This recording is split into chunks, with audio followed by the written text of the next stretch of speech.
What if the substance that society once feared as madness itself was never the real danger, but the mirror that revealed how mad we already were? For decades, LSD has been caught between two opposing myths. In one, it was the devil's potion, a chemical chaos that turned dreamers into lunatics and minds into fractured glass. In the other, it became a sacred key, a shortcut to the divine, a promise that a small tab of paper could transport you to enlightenment. Both of these stories share the same illusion. They make the substance responsible for what actually belongs to the human psyche. Carl Jung would have seen this duality for what it is, a projection. Whenever a culture cannot face its own unconscious, it projects both its hopes and its fears onto an external symbol. LSD, like any mirror, simply reflected the collective soul of an age that was split between repression and obsession. To the fearful, it became the serpent in the garden. To the seekers, it became the forbidden fruit. But both were still trapped in the same myth, that salvation or damnation could be swallowed. Jung's psychology begins where the myth collapses. He would remind us that no external agent can replace the slow alchemy of inner transformation. A drug may open the door, but it cannot walk you through the threshold. The trip is not the journey, it's the invitation. What truly matters is what meets you on the other side, your own unintegrated self, the shadow you've spent a lifetime avoiding. That's why LSD is not a light switch for the soul. It's a mirror neutral, precise, and mercilessly honest. When people speak of losing their mind, they are often describing the moment when their ego mask begins to crack and they see, perhaps for the first time, the vast, raw terrain of their own unconscious. It is not the substance that breaks them. It is the sudden awareness of everything they had been keeping at bay. The paradox of LSD is that it can be both poison and medicine, depending entirely on the one who drinks it. For a mind desperate to escape itself, it becomes chaos. For a mind ready to face itself, it becomes revelation. And that distinction has nothing to do with chemistry. It has to do with consciousness. Jung once said, people will do anything, no matter how absurd, to avoid facing their own soul. Perhaps that is why LSD provokes such extremes of worship and fear. It exposes precisely what we spend our lives hiding. As the world now begins to romanticize psychedelics again, calling them the next revolution in healing and spirituality, we stand at a familiar crossroads. Once, fear made us blind. Now, fascination threatens to do the same. The real danger has never been in the molecule, but in the mirror it holds up. To work with LSD consciously is to recognize that the experience does not belong to the drug, it belongs to you. It is your psyche that speaks, your shadow that rises, your light that flickers behind the storm. And the question is not whether LSD can take you to heaven or hell. The question is, will you have the courage to look at what it shows? Every journey into the unconscious begins with a fall, not the fall of punishment, but of gravity, the slow, inevitable pull of the soul toward what it has long denied. LSD, more than almost anything, makes this descent unavoidable. Once the barriers of the conscious mind begin to dissolve, what rises from below is not the divine light people imagine, but the darker soil in which that light was always buried. Carl Jung warned that most people do not survive a genuine awakening, not because enlightenment destroys them, but because they try to reach heaven without first passing through hell. They want transcendence without confrontation. But the psyche has its own laws. It does not allow shortcuts. LSD simply accelerates the process that ordinary life performs over years. The dismantling of illusions, the stripping of false identities, the exposure of all that was hidden under comfort and control. The first thing that greets many who take LSD is not bliss, but disorientation. The ego, the thin film through which we filter every experience, begins to dissolve. Time loses its familiar rhythm. The edges between me and everything else blur. In that moment, the personality one has worked so hard to maintain starts to feel fragile, almost imaginary. To the unprepared, this feels like death. In Jungian terms, it is the symbolic death of the persona, the mask worn to navigate the social world. Beneath that mask lies what Jung called the shadow, the raw, unfiltered reality of your emotional and instinctual life. Anger you never expressed, fear you never allowed yourself to feel, grief you never mourned all of its stirs as the walls come down. Under LSD, these forces can appear as visions, sounds, or sensations, but they are not hallucinations in the trivial sense. They are the psyche's native language, revealing itself in symbolic form. This is why some describe seeing monstrous faces, melting worlds, or their own death reflected back at them. Jung would not call these delusions. but archetypal manifestations, the forms that raw psychic energy takes when it is no longer repressed. In alchemy, this stage was called Nigredo, the blackening. It is the beginning of transformation, but it feels like destruction. The old self must decay so that something living and authentic can emerge. Yet this descent is not meant to punish. It is meant to reveal. The unconscious does not attack it, communicates. It shows what has been exiled from awareness, asking only to be seen, integrated, and given a place in the totality of who you are. LSD amplifies this voice. It can feel overwhelming, even terrifying, because we are not used to meeting the full spectrum of our humanity without filters. The tragedy is that many mistake this confrontation for madness. In truth, it is the mind's attempt to become whole. Jung saw the same phenomenon in his patients who never touched psychedelics. Those who began to dream of darkness, decay, and chaos were, paradoxically, on the verge of renewal. The psyche dismantles before it reconstructs. The ego cracks before the light seeps through. This is why preparation matters more than dosage. LSD does not give you visions. It reveals the ones already living inside you. It does not invent chaos. It shows you the chaos you refuse to acknowledge. It is not the descent itself that destroys, but the resistance to it. Jung believed that confronting the shadow was the sacred work of every human being. There is no coming to consciousness without pain. He wrote, "The pain is not a sign of failure. It is the evidence that the soul has begun to move." When you descend under LSD, you are not traveling into another world. You are walking into the unlit corridors of your own mind, the basement where your unlived life still waits. The real question is not whether the drug is safe, but whether you are willing to meet what you find there with humility instead of judgment. Because in the dark, there is something waiting for you, not to punish, but to complete you. And until you learn to sit beside that darkness, you will never truly see the light it was guarding all along. At some point in the journey, the light turns strange. What began as wonder starts to bend inward, revealing corners of the mind you didn't know existed. For many, this is the moment.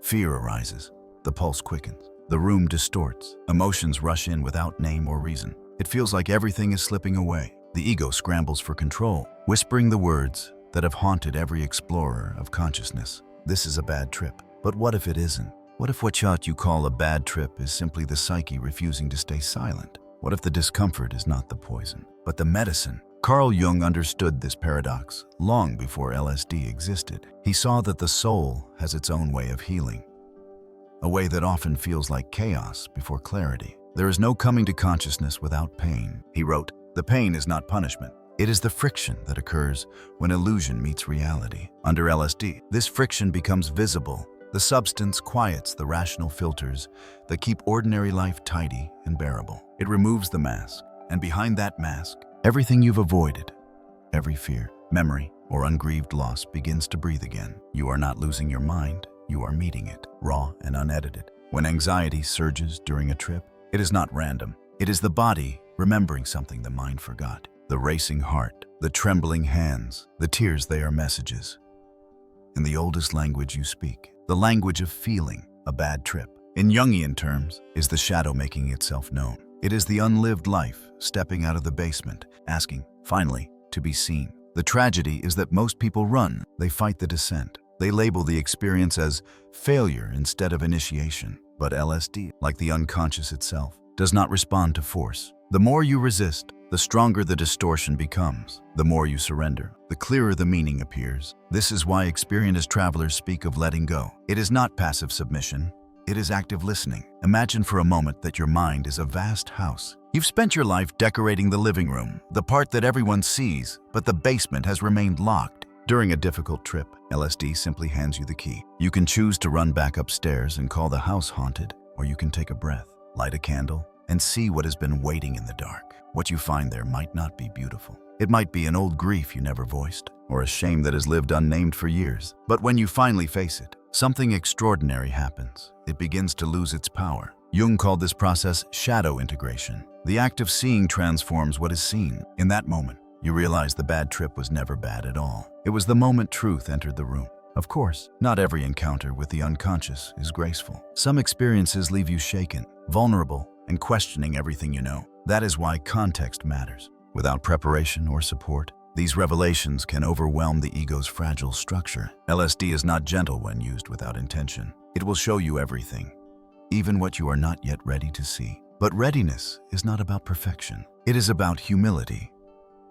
the willingness to stay present with whatever arises. The moment you say, "I am willing to see," the psyche softens. The images begin to organize. The chaos begins to speak in symbols, and what once felt like madness becomes meaning. So the next time someone calls it a bad trip, remember, there are no bad trips, only unintegrated ones. LSD does not manufacture darkness. It reveals it. And what it reveals is never random. It is the map of your own unfinished story. The true question is not, "Why did this happen to me?" but "What is this trying to show me?" Every panic, every distortion, every surge of emotion is a fragment of yourself returning home. When you learn to meet those moments not with fear but with curiosity, the mirror clears. You begin to see that the only thing breaking apart was the illusion of control. What remained was something more honest, the simple, quiet awareness of being. And from that awareness, the real journey can finally begin. Just as the darkness begins to soften, another danger appears quieter, sweeter, and infinitely more seductive. It comes disguised as light. After a profound LSD experience, when the terror has passed, and the world begins to shimmer with color and clarity, many describe a wave of bliss so complete, it feels like revelation. They see patterns breathing in the air, feel the pulse of the universe in their veins, and whisper with trembling certainty, "I understand now." In that instant, something subtle happens. The ego, which moments ago seemed to dissolve, returns wearing a new mask. It calls itself awakened. It mistakes expansion for completion, insight for mastery. Carl Jung warned of this precise danger, spiritual inflation. It is the moment when the small self identifies with the vast self and begins to believe it is the source of the revelation rather than its recipient. This illusion is far more dangerous than fear. Fear humbles you. Inflation flatters you. Fear makes you question everything. Inflation convinces you that you finally have the answers. It begins innocently enough. You come back from the trip, and the world feels dull, slow, almost trivial. You try to tell friends what you saw, but words crumble under the weight of the experience. Their faces look blank, their laughter feels hollow, and quietly, the thought forms, "They don't understand. I've seen something they haven't." That thought, just a whisper, is the seed of the spiritual ego. You begin to curate your speech, to present yourself as someone beyond. You may even start to use language of light and vibration, not to express, but to separate. You mistake poetic truth for personal superiority. The ego has survived the storm and learned a new trick, to use spirituality itself as a defense mechanism. Jung saw this pattern in many seekers who touched the numinous, the sacred energy of the unconscious, without grounding it. One does not become enlightened by imagining figures of light. He wrote, but by making the darkness conscious. LSD, like all psychedelics, can show you the light, but it cannot make you live in truth. It can reveal the mountain peak, but only inner work can build the path that leads there. The inflated ego wants to claim the peak immediately. It wants to skip the descent, the humility, the daily work of integration. It wants the crown without the crown's weight. That is why some spiritual teachers who speak only of love and light eventually collapse under their own shadow. The light they worshipped was genuine, but they mistook reflection for radiance. They thought they were the source. Think of it this way. If your deeper self is a vast broadcasting station of wisdom and compassion, your ego is merely the radio. LSD clears the static, and for a brief moment, you hear the broadcast perfectly. The danger comes when the radio begins to believe it is the station. It starts broadcasting its own signal, distorted, loud, and self-assured. This is how spiritual inflation turns insight into ideology. You no longer listen to the mystery. You start representing it. You speak as though enlightenment were a possession, not a process. And in that subtle shift, the flow of wisdom closes, the channel narrows. You fall not downward but upward into a new kind of delusion. The antidote is not to reject the beauty of those luminous moments. They are real, and they matter, but their purpose is not to make you special. It is to make you whole. They are invitations, not coronations. After a powerful experience, ask yourself simple, grounding questions. Am I feeling connected, or am I feeling superior? Am I humbled by what I saw, or am I glorifying it? Do I feel grateful, or do I feel chosen? The difference is everything. Gratitude opens you. Superiority closes you. A true awakening is not a badge you wear. It's a way of being that grows quieter over time. The more real it becomes, the less you need to talk about it. You move from having spiritual experiences to living spiritually. You stop seeking confirmation and start embodying compassion. This is the turning point where the journey matures. LSD can show you the light, but only humility allows you to carry it without burning. So, when the high fades and ordinary life returns, when the laundry piles up. The deadlines press in, and no one cares about your revelations. That is your next initiation. It's the universe's way of asking, can you live your truth without applause? Because that is what the real awakening demands. Not escape, not superiority, but service. The ego doesn't have to die. It simply has to bow to serve something larger than itself. Only then can the light you touched stop being a memory and start becoming your way of life. If enlightenment is not something you take, but something you live, then the question becomes, how do you prepare the ground for it to grow? LSD is not a toy, nor a shortcut. It is a magnifying glass placed over your inner world, and what it reveals depends entirely on the state of the terrain beneath it. The ancients understood this principle well. Every ritual, every initiation, every communion began with preparation. They built containers strong enough to hold the sacred. Today, we call this set and setting. Set is the landscape of your mind, your intention, your readiness, your emotional weather. Setting is the world around you, the physical, energetic, and relational space that holds your experience. Together, they form the sacred container that determines whether the journey becomes chaos or revelation. Before you even think about LSD, the first act is reverence. Create space, both outwardly and inwardly, that says to your psyche, this is sacred time. Maybe that means dimming the lights, silencing the noise, lighting a candle, or simply sitting still long enough to remember why you are here. These gestures are not superstition,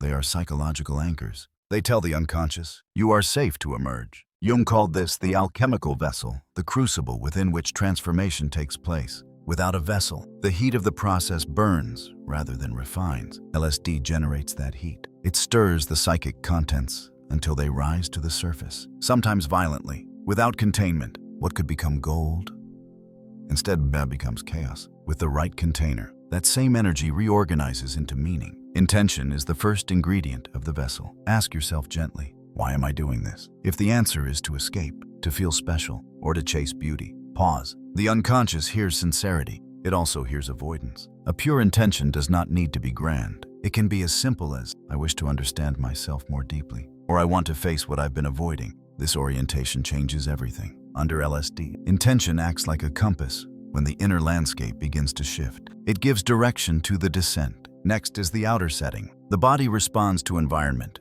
even when the mind does not notice. Clutter, harsh light, noise, or unstable company all send signals of danger. Choose simplicity, quiet, warmth, and safety. A trusted friend or sitter, someone grounded and sober, can hold the physical world steady while you travel inward. Their calm becomes your tether to reality. This is not luxury, it is structure. Think of yourself as both the alchemist and the experiment. You are not there to conquer the experience, but to observe its unfolding. Have a journal nearby, a blanket, water, symbols of grounding, a stone, a piece of wood, a photograph. Remind the psyche that it belongs to the earth, even as it reaches for the stars. When the effects begin, do not rush toward the light or flee from the dark. LSD amplifies whatever is already present. It does not judge between joy and sorrow.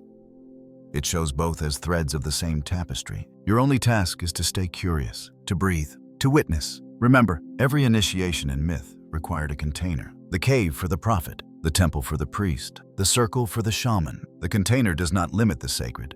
It protects it. Without form, spirit dissipates. With too much control, it suffocates. Balance lies in reverent structure, an environment that allows freedom within boundaries. So before the journey, clean your space, set your intention, and prepare your mind as you would before meeting something divine. Because that's exactly what you are meeting. Not the drug, but yourself. The sacred container is not there to make the experience predictable. It is there to make it meaningful. It tells the soul, you are welcome here. You are safe to unfold. When those conditions are met, the unconscious responds not with violence, but with trust. And under that trust, the experience shifts from chemical to communion, from chaos to clarity. That is the essence of conscious use, not consumption, but conversation. You are not entering the trip. You are entering yourself. The journey does not end when the colors fade, and the world returns to its ordinary rhythm. In truth, that is when the real work begins. The visions you saw, the feelings you met, the fragments of insight that shimmered through your mind. They are not the destination. They are messages, and like dreams, they will evaporate unless you give them form. This is the sacred art of integration, turning revelation into transformation. Carl Jung understood this more deeply than anyone. His entire life's work was built on the realization that consciousness is not expanded by temporary experiences of light, but by the daily effort to live what has been revealed. What you do not bring to consciousness, he wrote, comes to you as fate. The meaning of a mystical vision is not in the vision itself, but in what you do with it afterward. LSD may open the gates of perception, but only conscious reflection can turn that opening into growth. After a powerful session, the mind feels porous. The ego, once rigid, is softened, pliable. This is both a gift and a danger. In that openness, you can rewire deep patterns, release old grief, and understand yourself with new clarity, but without intention. The psyche can also become flooded with images and emotions that never find their place. The experience collapses into confusion. Integration is how you give everything that's surfaced a home. Begin by slowing down. Don't rush to explain what happened, and don't rush to repeat it. Sit in stillness. Breathe. Let the sediment of the psyche settle. The days after LSD are like the quiet dawn after a storm, delicate, full of possibility. Keep a journal close. Write what you remember, even if it makes no sense. Describe sensations, colors, faces, words that echo. Write not to interpret, but to honor. Jung called this practice active imagination, a dialogue between the conscious mind and the figures that rise from the unconscious. If, during your journey, you saw a child, an animal, a stranger, or a landscape that felt alive, that image still holds energy. Speak to it in your writing. Ask it questions. What do you need from me? What part of myself do you represent? Listen for the answers, not as hallucinations, but as symbols. This is the language of the soul. In doing this, you complete the cycle of transformation. The images that once terrified you begin to reveal their purpose. The child becomes your innocence, the monster, your repressed anger, the ocean, your longing for unity. Each symbol becomes integrated, no longer haunting you from the basement of the mind, but living within your conscious home. Integration is not about analysis alone. It is also about embodiment. The body is the unconscious made visible. If your experience showed you freedom, then move differently, walk slower, breathe deeper. If it revealed compassion, express it through action. Call someone you've wronged. Offer patience where you once offered judgment. Every insight asks for incarnation. Without embodiment, even the most profound vision becomes spiritual entertainment. Sometimes, integration feels less like understanding and more like grief. You may sense the old version of yourself slipping away. The habits, the defenses, the narratives that once defined you, they no longer fit. Jung compared this to alchemy, the stage of mortification, where the old substance dies so a new one can be born. Let that process happen gently. Transformation is not about becoming someone else. It is about becoming more fully yourself. In the days and weeks that follow, resist the temptation to chase the high. Each trip is not another revelation to collect. It is another lesson to live. When used repeatedly without reflection, LSD can become a distraction, an escape disguised as exploration. You begin to consume experiences rather than integrate them. The soul becomes full but unfed. Instead, treat each journey as a season. Spring is the experience, the blossoming. Summer is reflection, the tending. Autumn is integration, the harvest. Winter is rest, the silence, where meaning takes root. Without winter, there can be no spring. Without integration, there can be no transformation. Take breaks between journeys. Let your consciousness digest. The insights that seem abstract today may unfold over months or years, shaping your creativity, your relationships, even your sense of purpose. Jung believed that the unconscious reveals only what the ego is capable of bearing. LSD temporarily lifts that boundary, allowing more to surface at once. That is why integration is not optional. It is an ethical responsibility to yourself. You have opened a door into sacred space. Now you must close it with respect. A simple ritual helps. When you feel ready, return to your journal and write a letter to your future self. Describe what you learned, what you wish to remember, and what you promise to embody. Seal it, date it, read it again in a year. You will see how the experience continues to unfold long after the substance has left your body. Integration is how fleeting moments become permanent wisdom. It is how revelation becomes evolution. Without it, the experience remains a flash of light in the dark. With it, that light becomes a lantern, one you can carry through the ordinary days, illuminating everything you touch. And that, perhaps, is the ultimate purpose of LSD, not to escape reality, but to deepen your relationship with it, to see the divine not only in visions, but in dishes, deadlines, and conversations. To realize that awakening was never meant to remove you from life, but to return you to it more present, more honest, more whole. The true journey is not in what you see, but in what you become afterward. And what you become is not someone new, but someone real. There comes a moment in every genuine awakening when the silence grows heavy again.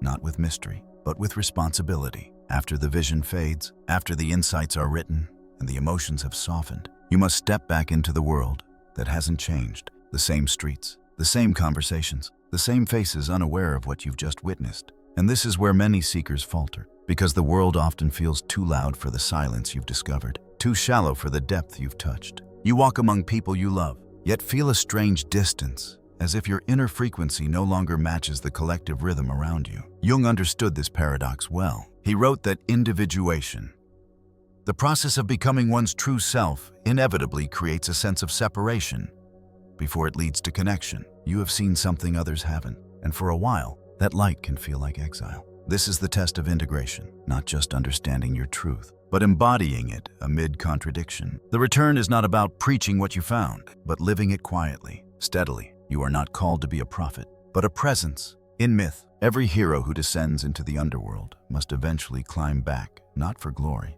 but to share what they've learned. Orpheus brings music. Prometheus brings fire. You bring awareness, the flame of consciousness carried through ordinary life. The real miracle of LSD is not what it shows you in the trip, but what it helps you remember in the grocery line, during an argument, or while standing in the rain. At first, you may want to explain what happened, to make others see it. But awakening cannot be transferred through words. It is transmitted through being. So instead of trying to convince, embody. Let your calm become your message. Let your kindness become your philosophy. Let your silence carry more truth than any lecture could. The world does not need more awakened talkers. It needs awakened doers. People who have walked through their own chaos and returned with humility, patience, and empathy. The one who has faced their shadow no longer reacts from fear. They listen deeper. They love slower. They create space for others to unfold. This is how your inner work ripples outward quietly, invisibly, powerfully. You may feel a lingering loneliness, a sense that the world no longer fits you. But understand this, that loneliness is not punishment. It is refinement. It means you've outgrown certain frequencies. It means you are being invited to curate your connections, to find those who vibrate with similar depth. Seek not the crowd, but the circle. A few sincere companions are enough to sustain the fire. And above all, remember this truth. Returning does not mean descending back into illusion. It means bringing your clarity with you. Jung said, "No tree, it is said, can grow to heaven unless its roots reach down to hell." You've descended, you've seen, you've touched both. Now your task is to live as the bridge between shadow and light, spirit and matter, silence and speech. Do not rush to escape the ordinary. The ordinary is where divinity hides. Every small act done with awareness, washing your hands, speaking truth, forgiving someone who once hurt you, becomes a form of prayer. The journey, then, completes its circle. The goal was never to stay in the vision, but to let the vision teach you how to see. You are not meant to remain in the mountain's peak. You are meant to bring its view back down to the valley. And when you do, quietly, without announcement, you realize something profound. The return was never about coming back to the old world. It was about discovering that the world, too, had been waiting for you to return to it awake. There is a sacred rhythm to awakening, and like all sacred things, it has its own timing. But our modern age has forgotten this. We live in a culture that worships acceleration, that wants enlightenment instantly, without the seasons of ripening, without the slow shaping of the soul. The young are told that there are shortcuts that, with the right substance, the right dose, they can pierce the veil and taste eternity. And some do. But what they find is not always paradise. Carl Jung warned that no tree can grow to heaven unless its roots reach down to hell. But what he did not mean was that you should rush to dig before the roots have even formed. The adolescent psyche, brilliant, curious, on fire with longing, is still under construction. Its foundations are wet clay. Its architecture of identity is being laid brick by brick through experience, heartbreak, and patience. To introduce LSD into that tender architecture too soon is like striking lightning into a cathedral still being built. The light may be beautiful, but it can also shatter the structure. The beams twist, the scaffolding burns, and the soul, suddenly flooded with truths it has no language for, feels lost in its own ruins. Science now echoes what Jung intuited. The human brain continues to develop well into the mid-20s, especially the prefrontal cortex, the seat of reason, impulse control, and long-term perspective. LSD, with its power to dissolve boundaries, can open doors the young psyche is not yet equipped to navigate. The result is often confusion mistaken for enlightenment, chaos mistaken for creativity, or despair mistaken for depth. It's not that the experience itself is evil, it's that the container isn't ready. Just as an alchemist would never pour molten gold into a mold that hasn't cooled, so too must the seeker respect the form their soul is still shaping. The psyche needs structure before it can survive its own expansion. There's a quiet heroism in waiting, in building your foundation before opening the gates, in learning through grounded experience, love, disappointment, solitude, work, so that when the time comes to meet the infinite, you have the strength to stand in it. This is what Jung called earning your symbols. Without lived experience, symbols have no roots. They become decorations of the mind instead of truths of the soul. So to the young seekers drawn to the path of awakening, be patient. Your yearning is holy. Your curiosity is sacred. But the soil of your being must first become rich enough to hold what you wish to plant. The universe is not withholding enlightenment from you. It is preparing you for it. Until then, there are other forms of awakening: meditation, art, service, silence. These, too, open the unconscious gently, through life itself rather than through chemistry. They allow your cathedral to rise strong and true, so that when the lightning finally comes, and it will, it illuminates, not destroys. Remember, the light you seek is not going anywhere. It has been patient for millennia. It will be patient for you. What matters is not how soon you reach it, but how deeply you are able to hold it when you do. To awaken too early is to risk mistaking the first spark for the sun. To awaken when ready is to become the sun itself, steady, luminous, and enduring. So let this not be a prohibition, but an invitation to wisdom, to respect timing, to honor your unfolding, to build your foundation with care so that, when your time comes, you can stand before the infinite, not as a visitor, but as a vessel. Because the true awakening is not in seeing the light, it is in learning to bear it. In the end, the real journey was never about LSD at all. It was about what it revealed, not in the sky above you, but in the chambers within. The chemical was only a key, and the key was never the treasure. The treasure was the self, the one you keep running from, yet secretly long to meet. Carl Jung believed that every genuine act of awakening begins with a descent, a confrontation with one's own shadow. We spend so much of life trying to ascend, to be lighter, happier, wiser. But light without darkness is blindness. Growth without grounding is escape. LSD, in its mysterious way, collapses that illusion. It takes you not upward, but inward into the architecture of your own psyche, into the rooms where you've hidden your fear, your grief, your hunger for meaning. And there, in that sacred confrontation, the medicine does its real work. It mirrors what is already alive inside you. It shows you your wounds, not to punish you, but to invite you to heal. It shows you your beauty, not to inflate you, but to remind you what you've forgotten. For some, that mirror feels like grace. For others, it feels like hell. But in truth, it is neither. It simply reflects the unfinished conversation between your soul and your shadow. The dialogue you were born to complete. LSD cannot make you whole. It can only reveal where wholeness is missing. It cannot give you meaning. It can only strip away the illusions that have buried it. That's why some people emerge from the experience radiant and renewed, while others spiral into confusion. The difference is not in the substance, it's in the readiness of the vessel, the courage of the witness, the honesty of the intention. Throughout this exploration, we've seen the pattern, the preparation, the set and setting that creates safety, the descent meeting the shadow without resistance, the illumination where insight rises from the dark like gold from ore, the integration, turning fleeting vision into lived truth, and finally, the return bringing the light back to the ordinary world. This cycle is not unique to LSD.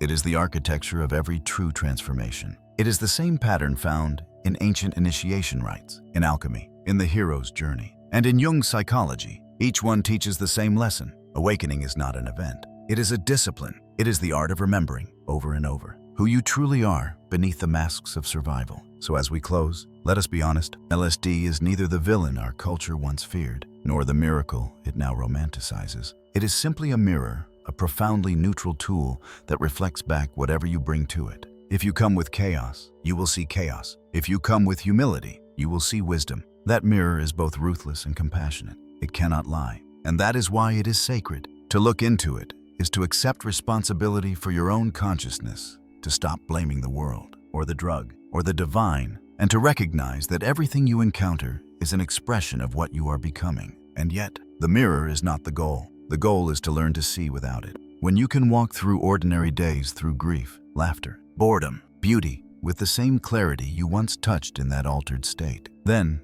the real awakening has begun. That is when you no longer need LSD to show you the divine. You begin to see it everywhere, in the eyes of a friend, in the hum of the city, in the stillness of your own breath. Jung once wrote, "Enlightenment is not imagining figures of light, but making the darkness conscious." This is the essence of the path.